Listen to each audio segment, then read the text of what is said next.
কখনো ডিভোর্সের ব্যাপার বাহিরে নিয়ে আসবেন, যত পারা যায় ঘরে ঘরে সমাধান করবেন।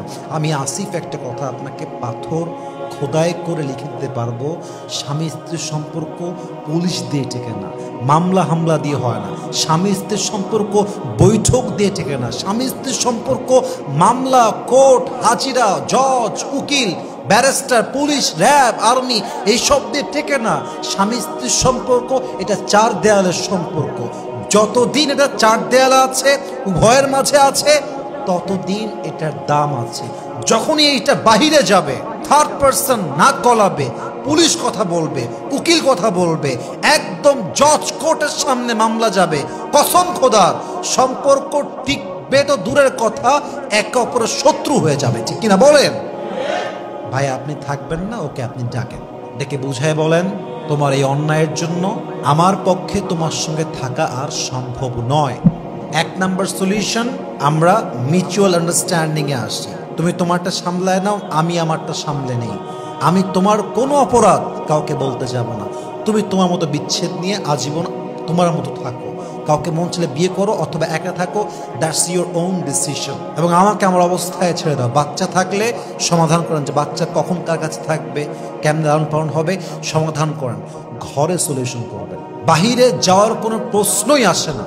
কিন্তু আপনি যখন দেখবেন মেয়ের মা বাড়াবাড়ি করছে, মেয়ের বাপ বাড়াবাড়ি করছে, মেয়ের ভাই বাড়াবাড়ি করছে, অথবা পরিস্থিতি এমন যে কেমন যেন একটা রেশারেশি ভাব, ফাইট ভাব, সবাইকে ডাকেন, দেখি সুস্থভাবে দুই পরিবারে কে কে থাকবে?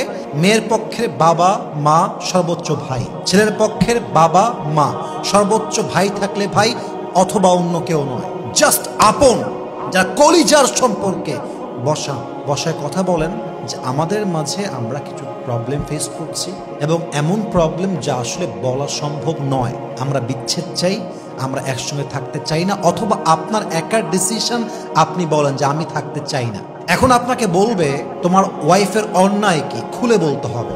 বিশ্বাস করবেন, একটা কথা অলওয়েজ মাথায় রাখবেন, ব্যক্তিত্ব সম্পন্ন পুরুষ তার ওয়াইফের চরিত্রহীনতার গল্প কাউকে বলতে পারে না।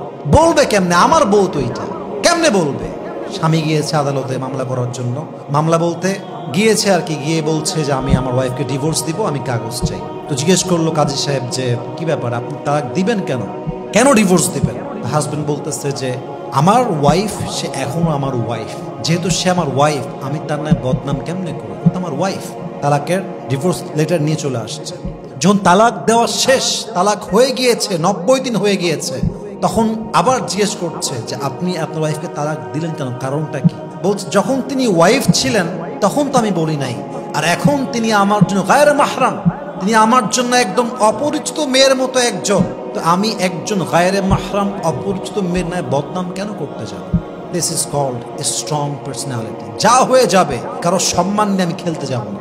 কিন্তু যখন দেয়ালে পিঠ থেকে যাবে, কিছু করার মতো আর নেই, তখন আপনি অ্যাকশনে যাবেন। কারণ ইসলাম আপনাকে ডিফেন্স শিখিয়েছে, আগে সমাধান করো, সুষ্ঠু বিচার করো। যদি কেউ তোমাকে ব্যক্তিগত অ্যাটাক করে, তখন তাকে বুঝিয়ে দাও সে আসল হিরো নয়, তুমি আসল হিরো। ঠিক কিনা বলে?